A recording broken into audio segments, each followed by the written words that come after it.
In Trump 2.0, the stock market is down 7%. That is the worst performance of a stock market in the first 100 days of a presidential term since Nixon's second term in 1973. It is in stark contrast to Trump's first term, when, contrary to what many people expected, the stock market actually went up 5%.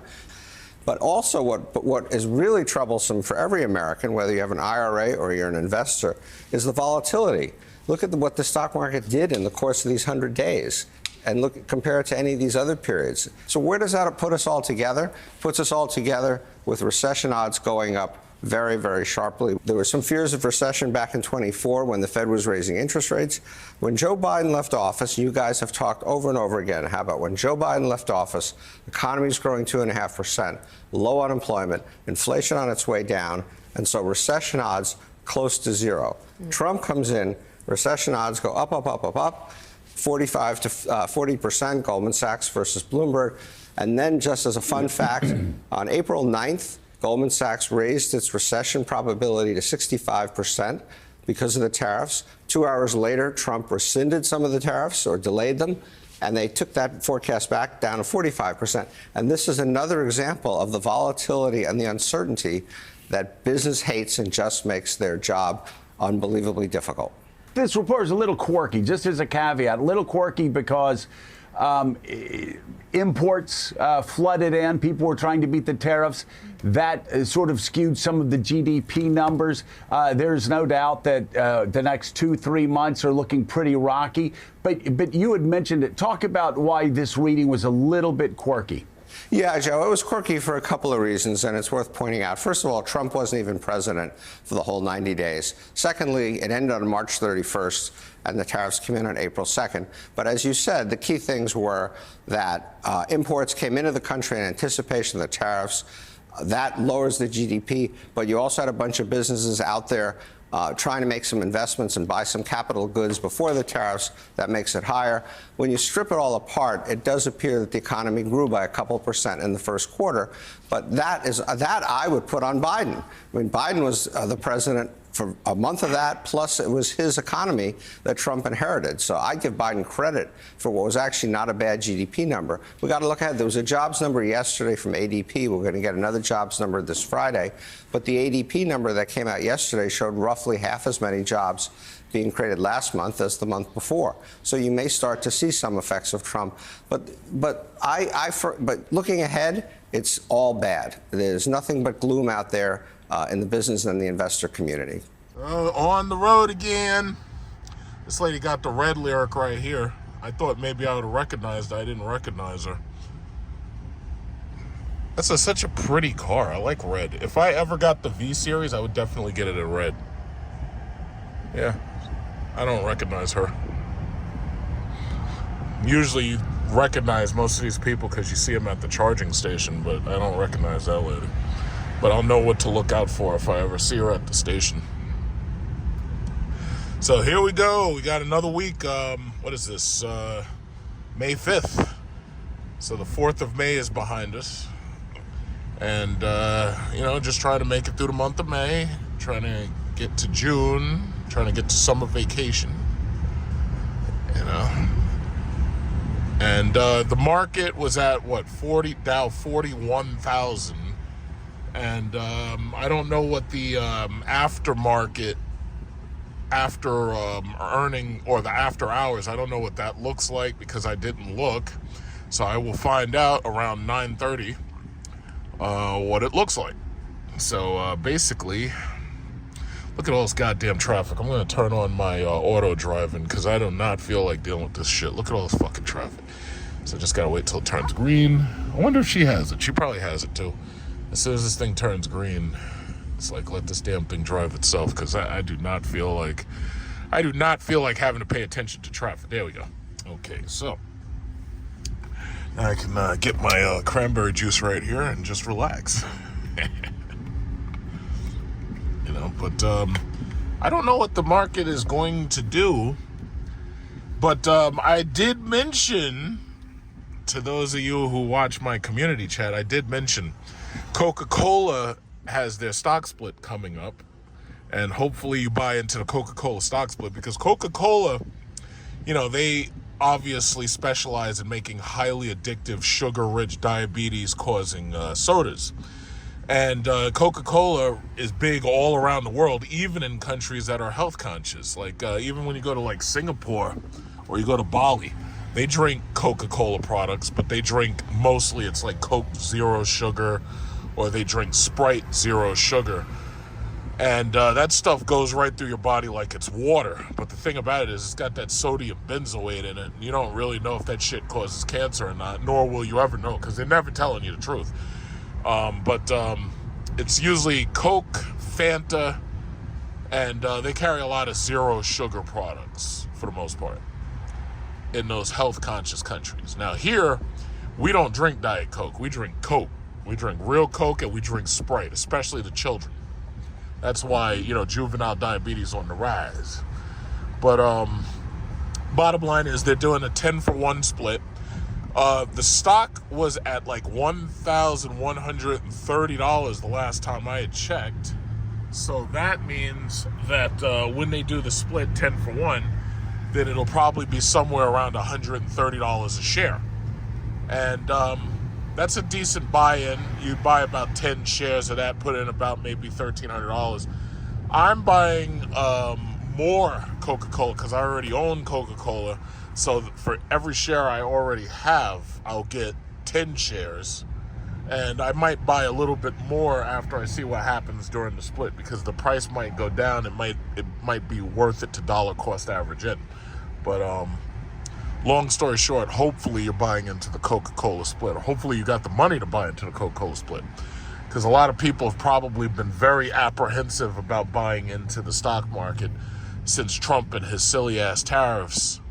One thing I was listening to Maverick of Wall Street, and of course I listen to Peter Schiff regularly, and a lot of their viewers who support Trump but aren't objective have started attacking their channels. So they start leaving negative comments about Peter Schiff. They start leaving negative comments about Maverick of Wall Street. And it's like, yeah, that's to be expected. It's like the mistake people make is, losing their objectivity. That's the biggest mistake you can make. You have to stay objective. If somebody is doing something that's stupid and it's causing serious problems, yeah, you have to point it out.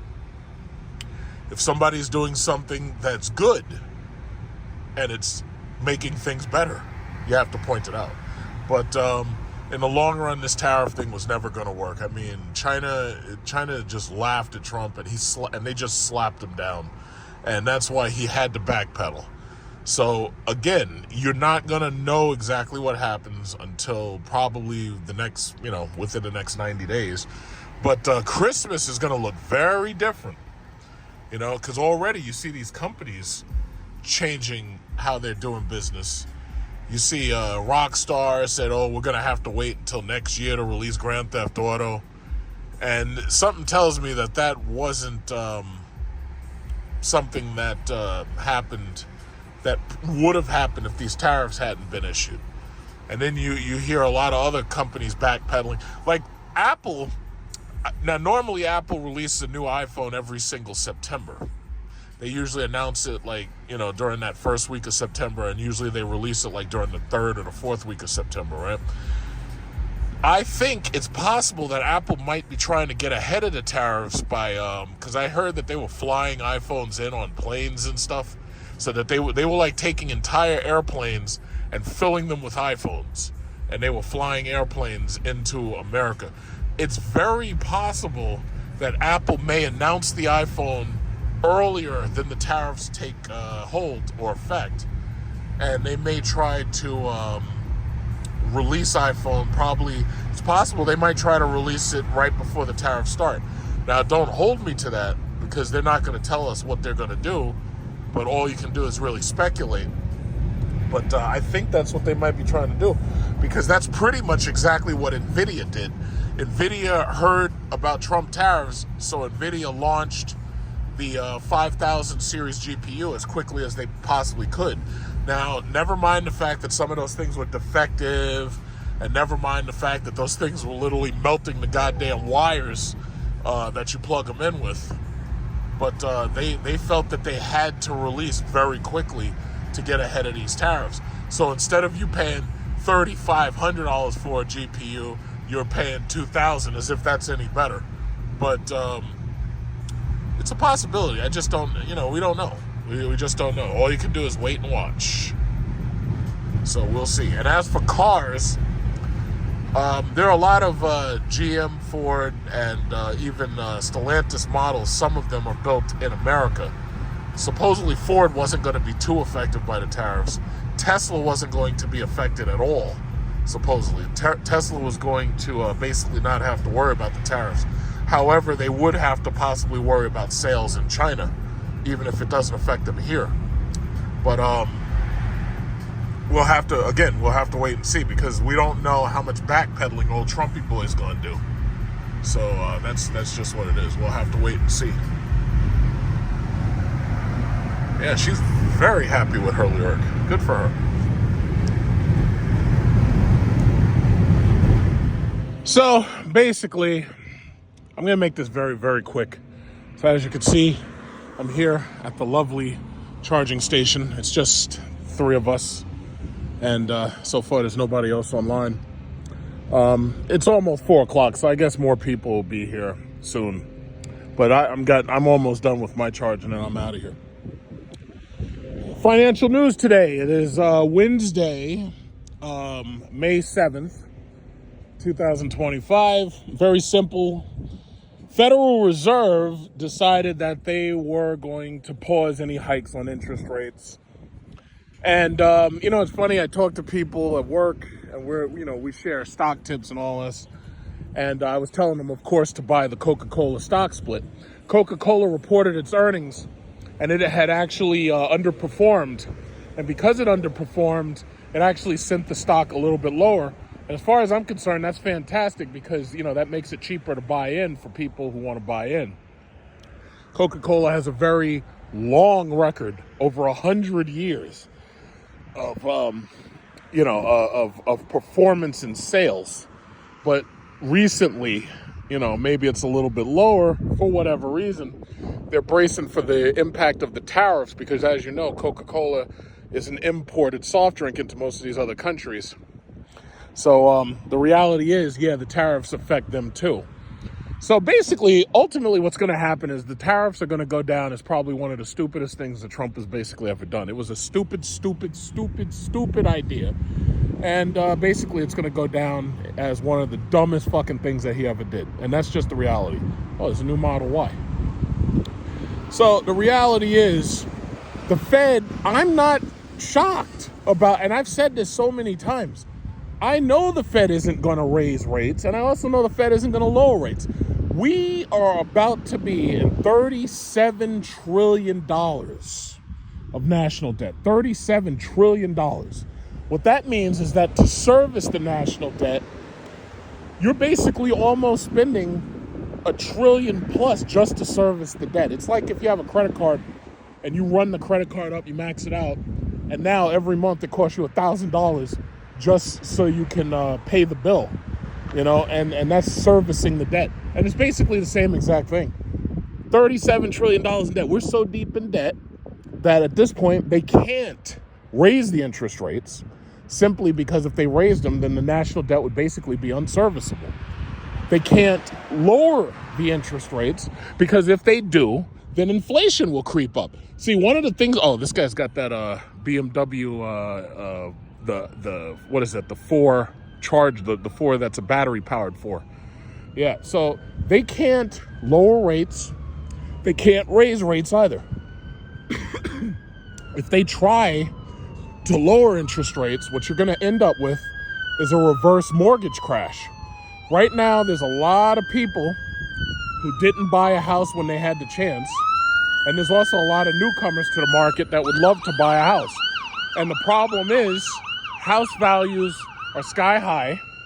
A lot of people just like me are trapped in 3% mortgages. Like if you're on IG, you see it a lot. You see people constantly talking about the fact that they want to stay where they are, but their wife doesn't want to stay where they are. Their wife wants to buy a new house, but they're trying to reason with their wife, and they're like, listen, we shouldn't buy a new house because we have a 3% interest rate on the house we currently have. So we shouldn't buy a new house. And that's the problem. A lot of people are trapped in 3% mortgages. So the bottom line is, if you suddenly lower the interest rates, that means that you'll increase the demand for houses. And all of a sudden, there'll be more and more people applying to try to get a mortgage. That would cause a reverse mortgage crash. That's something they almost never talk about, because I think that's something that, for the most part, we haven't really ever really seen as a nation. Like, it may have happened in isolated communities, but we've never seen that as a nation. So basically, the Federal Reserve is trapped. Trump got on there talking all that shit. Ooh, Jerome Powell's an idiot. Jerome Powell's stupid. He's a stupid guy. He's a low-impact guy. He's a stupid guy. If I could fire him, I would fire him. It's like, yeah, guess what? You can't fire him. And I've said this before, Jerome Powell is the real president. The mere fact that this guy has the power to literally control our money, when the Constitution specifically said that Congress has the power to purse, but this guy over here is controlling the goddamn money, that tells me who's really in power. That right there tells me who's really in power. Jerome Powell's been around for how long? Jerome Powell's been in there since before 2019. That guy, well, okay, you had Janet Yellen, and then you had Jerome Powell, and this guy's been in there like forever. Before Janet Yellen, it was, Ben Bernanke, and before him it was Alan Greenspan. Those are the real power players. Those on the chessboard, those are the kings. Trump is not the king. He's more like the queen. Yeah, he's powerful and everything, but you're not really the objective, because every 4 years you're up for re-election. So that tells you right there who's the real people in charge. The Federal Reserve. Ron Paul and Rand Paul and all them libertarians. Audit the Fed, audit the Fed. Where did that ever go? It didn't go nowhere. Fed still hasn't been audited. Not that it would matter, but that's the real power. They control the price of your goddamn money. They control the interest rates on your goddamn money. They control the interest rates. You want to buy this piece of shit Nissan car right here? They control the interest rates on that Nissan. You want to buy one of these houses, one of these townhouses? You want to buy something? They control the goddamn interest rates. Do you understand what I'm telling you? You want to buy one of them BMWs? That piece of shit. As soon as that thing ends up in the shop, that guy's gonna have to spend a lot of money to fix that thing, because it's a BMW. It's gonna be a fortune to fix that thing. They control the interest rates on how much it costs to fix that thing. That's what I'm talking about. But y'all don't seem to get it. Y'all just don't seem to get it. So really nothing special has happened. I've been telling everybody I could buy the Coca-Cola stock split. But you have to look at this long term. One of my friends, he has like 900 shares of NVIDIA, because he bought in pre-split. He has 900 shares of NVIDIA. I'm telling him, listen, bro, just hold, don't sell. His idea was, yeah, I should sell it and try to rebuy it if it drops in price. I'm like, nah, man, don't do that. Just hold it. One way or another, Trump's out of office in 4 years. And at that point, you'll see, if it doesn't happen before then, you'll see the Dow rise to about 50,000 points. I was like, yo, dude, just hold. A lot of these people panic sell. I understand why. It's because they're watching themselves lose hundreds, maybe even thousands, maybe even hundreds of thousands of dollars under Trump with these stupid tariffs. But the bottom line is, I keep telling them, listen, hold. Just don't panic, hold. Don't panic. A lot of these people, they panic. You gotta have diamond hands. You gotta have diamond hands. Just like with Tesla stock. Elon Musk, all he had to do was keep his stupid mouth shut, and he would have been a $500 billionaire by now. What did he do? Oh, I have an idea. How about I champion far right-wing conservative extremism, and I funnel money to racist hate groups in Europe and South Africa? Yeah, clap, clap, clap, you stupid motherfucker. Lost a whole lot of money right away. All he had to do is keep his goddamn mouth shut, and he'd have been a $500 billion. He would have had half a trillion. He would have had 500 billion right now. He'd have been worth 500 billion, but this guy couldn't keep his mouth shut. Stupid. But that's what it is. That's what you're dealing with. That's what you're dealing with. You're dealing with people who show off, self-aggrandizing assholes. And the free market's always right. If these people want to ditch their Teslas and say, yeah, I'm not, right up the block. If you look online, right up the. This is Westbury. If you look up there's online, there's a guy who got arrested at the Tesla service center because he was going to Tesla service center and he was keying the cars, scratching up the cars. And you try to tell these stupid idiots, hey, guess what, moron? The cars record everything you do. The cars have freaking cameras throughout the car. So these people, these white liberals specifically, were moved to distance themselves from Elon Musk, to cancel Elon Musk, to get rid of them cars, those Teslas, to dump the stock. And they caught one of these guys. The guy was 82 years old. And that was like last week. If you just type it up, Westbury man caught vandalizing Teslas, it'll come right up. I forget what the guy's name is off the top of my head, but it'll come right up. He got busted like a couple of blocks away. These people are so stupid. I just don't understand. Why are they so stupid? I believe in Darwinism. I understand that stupid people will be removed from the gene pool. But some of these people are just so stupid. It just doesn't make any sense. It's like, how is it possible you're still alive? You know, some people are just dumb. But that's basically all I really had to say. So basically, I've already done my investments. I put my money in. I'm waiting for that Coca-Cola stock split. Bought my credit card stocks, all dividend payers. I think I bought a couple other things, but it was little stuff. I bought some stuff with dividend money repayments. But you got to build up your dividend portfolio, because one thing I can say is the stock market is doing pretty well objectively, and it's going to continue to do well regardless who the president is. So now that Jerome Powell said that he's not going to raise interest rates, that will bring some stability to the trading, because, you know, Wall Street will price that in. But that's what I would do. Get those dividend paying stocks and hold them. You got to hold them with diamond hands. You got to have diamond hands, you know? So that's basically all I had to say. So please make sure you buy the Coca, even if you only got $1,000.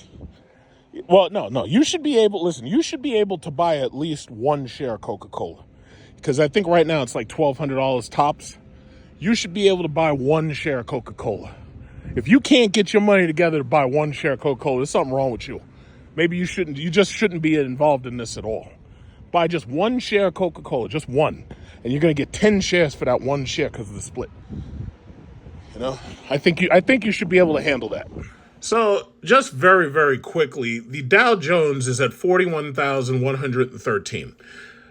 Based on the Fed saying that they're going to basically pause lowering or raising the rates, and they're not going to do anything, we don't really know exactly what the market is going to look like for the rest of the week, especially we don't know what's going to happen over the weekend. You know, right now, India and Pakistan are basically like getting ready to fight each other.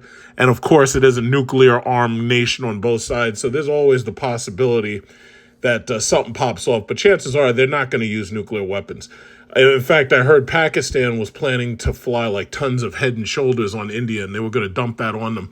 And then India was planning to retaliate by getting like thousands of gallons of, what was that stuff? Old Spice, and they were going to dump that on Pakistan.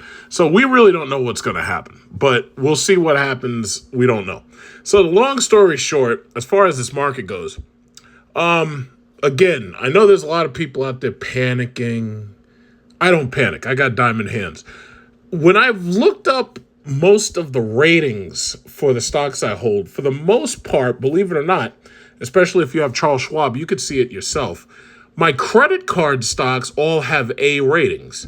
American Express, Citigroup, my banks, I should say, my banks and credit cards, Citigroup, MasterCard, Visa, what is it called? Goldman Sachs. Discover isn't rated, but I'm pretty sure they would give that an A considering it's a dividend payer, and it's in the green for the most part. The credit cards have been performing beautifully. Like, I'm hoping to God MasterCard does a stock split. Hell, MasterCard, Visa, or American Express or Discover, I'm hoping any of them do a stock split, but that's something that could happen in the near future as their stock edges towards $1,000, which is basically the reason why I was telling people about Coca-Cola. Coca-Cola stock is like over $1,000, so they've decided to do a stock split. and it's a 10 for 1. So basically, they want to take their stock back into the $100 range, I guess, to entice new people to buy in. Most of the Magnificent Seven, with the exception of Tesla, has a relatively good rating. Google has a B. Apple has a B. Microsoft has a B. NVIDIA has a B. Amazon has a C. Berkshire Hathaway is not part of the Magnificent Seven, but they've got Berkshire B anyway. Berkshire B has a C rating, but they don't pay a dividend, which makes me wonder when when Warren Buffett retires. My question is his company going to continue to go the way it's going, or is it going to offer a dividend? Because I really think they should offer a dividend. But Warren Buffett's thing was, yeah, just give me your money. I'll reinvest it. We're not going to pay a dividend. We'll just make the stock grow bigger and bigger and bigger. Berkshire Hathaway A, they've never done a stock split. And, you know, that stock is basically close to $800,000 a share. And I don't know if they'll ever do a stock split, but under new leadership, you know, they might decide that they don't want to keep doing things the way Warren Buffett did it. They may decide that they feel Warren Buffett, you know, he grew the company, but they can grow it more. And that, you know, there's always a possibility that there will be other stock splits. I don't know. I can't say that I know because I really don't. But as far as the other stocks, I mean, Ford has a C. Broadcom has a C, but they're still up from when I bought them, so I'm not even worried about it. Who else? What is this? Intel has a C. Walmart has a C. Again, I made money on Walmart. I'm still up in the green from Walmart when I purchased it. Micron has a D. And I'm not worried about that because you got to remember that's part of America's investment in chips. TSM, NVIDIA, and AMD. The problem with them, and AMD is just hitting $100 again. The problem with AMD is, number one, they don't pay a dividend. And number two, because these are imports, you know, they could be seriously affected by America and these stupid tariffs behind Trump. But because this is Taiwan and not China itself, chances are, Taiwan will be given a reprieve. They might not be tariffed at all. We don't know because, you know, we still have like many days left until like the tariffs would even go into effect. So we really don't know right now. But this is market uncertainty that Trump created. This is his market. At this point, you can try to blame Obama. You can try to blame Clinton. You can try to blame Biden. You can try to blame everybody else, but nobody's buying that bullshit.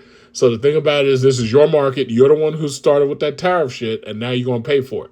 So you're going to pay for it with low approval ratings, because I'll tell you, a lot of people's 401ks are still down, and they're not happy about that. So let's see. I'm still in the green on Tesla because I bought it so long ago.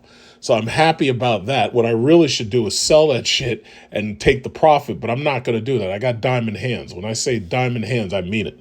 So what else? We've got everything else is pretty much, everything else I have is either not rated or, the Sirius XM, and that's a D. You got Lucid, Rivian, SMCI, they got an F. SMCI has got an F. I'm shocked. And they had the stock split not too long ago. But again, I don't blame them for this, because the thing about it is, this is all due to this tariff nonsense. So the bottom line is, you have to understand that the market uncertainty is so bad that you really can't count on anything right now, because there's just too much uncertainty. So my thinking is, you got to have the diamond hands, and if you want a specific stock, and especially if it pays a dividend, just go ahead and buy it. One way or another, 3, 4, 5 years from now, Trump will be gone, and the Dow is going to hit 50,000 sooner or later, and you'll be up. It doesn't even matter what you buy, you'll just be up. And hopefully some of these things will do splits, and they'll entice more people to buy in. But I'm not going to count on that. I'm just going to buy things and wait and see, because I didn't expect Coca-Cola to do a split. I bought Coke, Pepsi, and a couple others. I bought like Nike and the thing. I didn't expect them to do a split, but sometimes they just do it. And every now and then when I hear about it, I'm like, oh, okay, that's great. I'm going to buy a little bit more, but I'll wait and I'll see if the price comes down, and then I'll try to buy a little bit more. But, they're talking about NVIDIA specifically. There was a story I was looking at, and they're talking about, is NVIDIA Corporation the best Dow stock? I would say no, it's not. But the problem is they're only talking about stocks that are on the Dow. But some people might argue that Meta outperforms NVIDIA. Some people might try to argue Microsoft outperforms NVIDIA. But that's the one they're talking about right now. NVIDIA shares climb on report Trump will end chip export restrictions. He knows he doesn't have a choice. If he tries to put these tariffs on these chips, he's going to screw up everything. Like, he'll screw up cell phones, he'll screw up video game systems, he'll screw up car computers. I know that somewhere in the White House, there has to be somebody telling him, listen, sir, this is not going to work. Like, there has to be somebody that telling him this. They'll say, the story was by Jabrin Kundi. They're saying, we recently published a list of the best and worst Dow stocks. In this article, we'll take a look at where NVIDIA stands against other Dow stocks. And then they talk about the methodology. And they say, in order to come up with our ranking of the best and worst Dow stocks, we first assigned a rank to each stock based on the number of hedge funds holding the stock. We then looked at the short interest in each stock and assigned the top rank to the company with the least short interest. I'll keep on going. I'll try to leave a link to the story if I can do it, because, YouTube doesn't help you at all. They're really, really funny about you being able to put a link into the freaking URL section. They're not helping at all. They're really not. But at any event, they're saying number of hedge fund holders with NVIDIA, 223. Short interest as of April 30th is 1.12. So I guess what they're doing is they're going based on what the short interest is, and, that looks like what it is. It says overall, NVIDIA ranks 4th on our list of best and worst Dow stocks. While we acknowledge the potential of NVIDIA as an investment, our conviction lies in the belief that some AI stocks hold greater promise. See, the problem with these people is they always just thought of NVIDIA as just AI. NVIDIA is not really just AI. NVIDIA is really a video gaming company. And it so happens that they have created their own artificial intelligence protocols and benchmarks that now everybody else is trying to catch up with, such as RTX and the ray tracing. And the reality is NVIDIA is number one at it. AMD knows they can't catch up. And Intel tried to make GPUs, and Intel was so far behind everybody that they basically are giving up. So, I consider NVIDIA a strong hold. It's like you should buy it and you hold it. But other than that, there's nothing wrong. Right now, the barrel of oil is relatively cheap, so there's nothing wrong with buying gas companies. I wouldn't really be buying into these airlines because I think a lot of people right now are scared to travel. So I really wouldn't be buying too much of these airlines. But gas prices and oil prices are down. So if you're trying to buy dividend paying stocks that could possibly rise just in case something happens, yeah, oil and gas stocks are good, but I really prefer banks and credit cards. That's where I like to put money. But that's basically all I had to say. There's not really a whole lot going on right now, other than that whole, India-Pakistan war thing that's starting up. But I don't really consider that important because they're nowhere near me. So, it is important. And then, they were talking about Palantir. I never invested in Palantir. And the reason why is because that old saying, buy on the rumor, sell on the fact. Palantir, they hyped that shit up, and then apparently it came down hard, supposedly. And I just wasn't interested. So, some people are buying into it. I'm not interested. What else? Let's see. No, there's really not much else I would talk about. AMD, I mean, if you want to buy AMD, you could. It's just that they don't pay a dividend. That's the reason why I was talking a long time ago about buying Microsoft and Apple specifically. Microsoft, Apple, NVIDIA, Google, Amazon, Tesla, and AMD. I had told you a long time ago about Mangoat. And I've stuck to that index. I've added things to it, but I've stuck to that index for a while. And I'm very happy with the performance of my portfolio. So, personally, it's like, I've done all my investing for the year. I think at this point, the next thing I'm looking forward to is summer vacation. Again, I'm seriously looking towards Vietnam and Cambodia. I'm gonna have to probably have a tourist guide, one of those guys, the tourist agent. I have to have them help me because when you do multi-city stops, it really helps to have a tour agent help you. So until next We're time. on CNBC earlier this week making claims saying we are very close and maybe we will see some deals this week on tariff. So tell us, tell the American people, tell small businesses and consumers, tell retirees, specifically, which countries are you close to striking deals with? I'm sorry, Congresswoman, but that would not benefit the United States. No, I'm asking you a question based on the statement that you made on CNBC. And I am telling you that it would be detrimental to the interest of the United States for me to answer that question. Why will that be detrimental? Because as the negotiations may still be in process as we speak, as we are not at the end of the week yet, I am sure that you, through your question, would not want to compromise the U.S. negotiating. Reclaiming my time. Would you?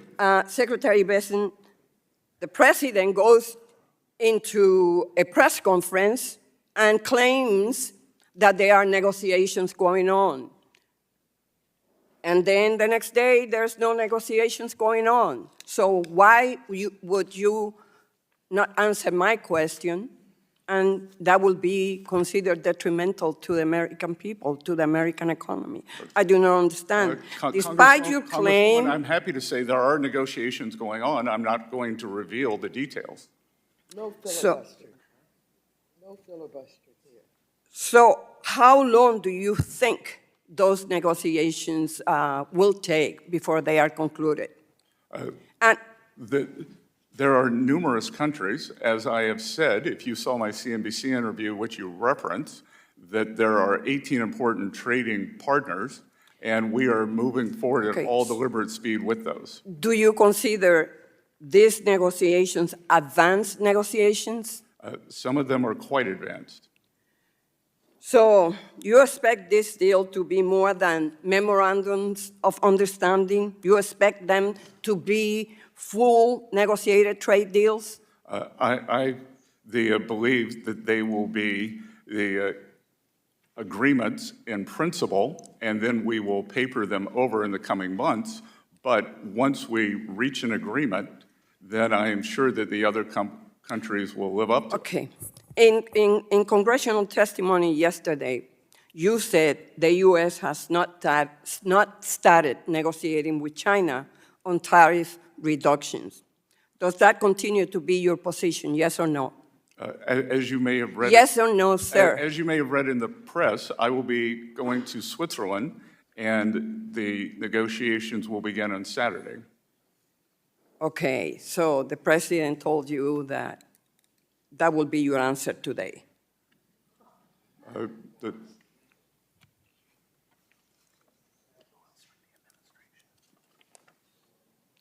So can you tell who from the Trump administration is engaged in those discussions?